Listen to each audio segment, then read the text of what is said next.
What's going on, everyone? Welcome to the HBCU Game Day CIAA Postgame Show, brought to you by Subject to Change Custom Apparel. Appreciate those guys for sponsoring this. And Wally, the last time we were here in Salem, we saw a brilliant performance by our running back, and there's one we've been talking about all year. Talk to me about Trent Cannon, what he did today.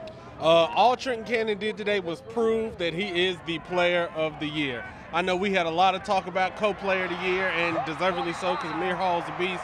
But T. Cannon came out here today and was like, nah, that's my trophy.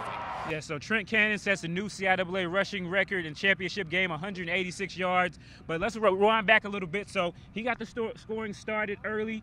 Fayetteville State gets the ball to get a nice kick return, and then they just turned the ball over to him. Right? Yeah, it was weird. I was surprised that they didn't give Stevie Green the ball off the rip. But, I mean, my boy Brandon Sauce Smith, as I call him, he almost got him started. But, yeah, that fumble really hurt him. And then Cannon, getting that touchdown quickly was a hard pill to swallow. Right, so we get that touchdown quickly, and then the touchdown just seemed to come one after another. Then the passing game came into play. Everybody knows Virginia State has that running game with Cannon and Cordero Cook, but Cook showed off his arm a little bit with two touchdown passes. We actually talked about that on Instagram Live on the drive up here, how, a lot of his plays have been kind of screen plays and short balls, and, man, he threw some really accurate deep balls today, and it paid off. Big play, Zach Parker did his thing, Joshua Harris. So, I mean, Trojans were rolling. Yeah, they were there. stroking the long ball, so it's 21-0 at halftime, and then second half, Fayetteville State showing a little bit of fight.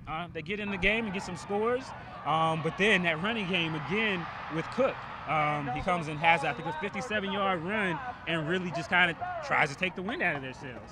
Yeah, and I was really hoping Fayetteville State would put together back-to-back scoring drives and make this a game, get it back to, one score, but man, it's just the big play machine that was VSU was just no joke. They did score again, and they cut it down to they got 13 on the board. I think it got to 36-13 at one point.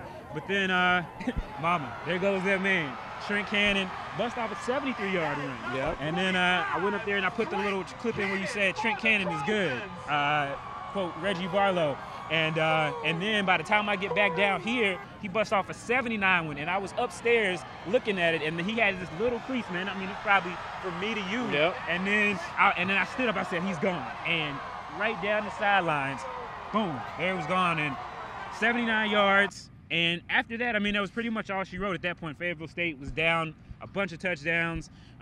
They were able to come and get a score at the end, but Virginia State were who we thought they were, wouldn't you say? Oh, absolutely. And, to the point about that Trent Cannon touchdown, I was on the Virginia State sideline, and he comes onto the sideline, has basically just run back-to-back 70-yarders. That man was not sweating. He did not have a drip of sweat on his body. And I tapped him. I was like, bro, you're not even sweating. And he was like, yeah, it's just a 70-yarder after a 70-yarder. Yeah, it was crazy. Yeah, so, well, congrats to the champions, Virginia State. They are unbeaten, 10-0. Fayetteville State, a season to grow on for Coach Hayes and his guys. They won the Southern Division Championship, broke Winston-Salem State's hold on that. So no telling what the future holds for them. But we do kind of know what the future holds for Virginia State, and that's the playoffs. Good chance that they'll host a home game. You've seen these guys a couple times. You think they have the potential to make some noise in the D2 playoffs?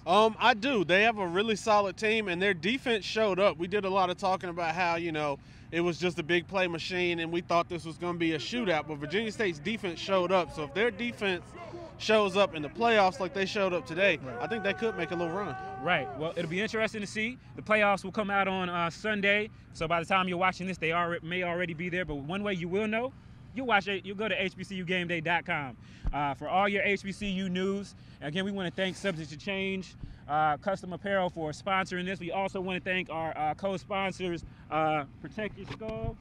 We got to protect our heads out here. It's a little bit cold out here in Salem, Virginia, so we're going to go in.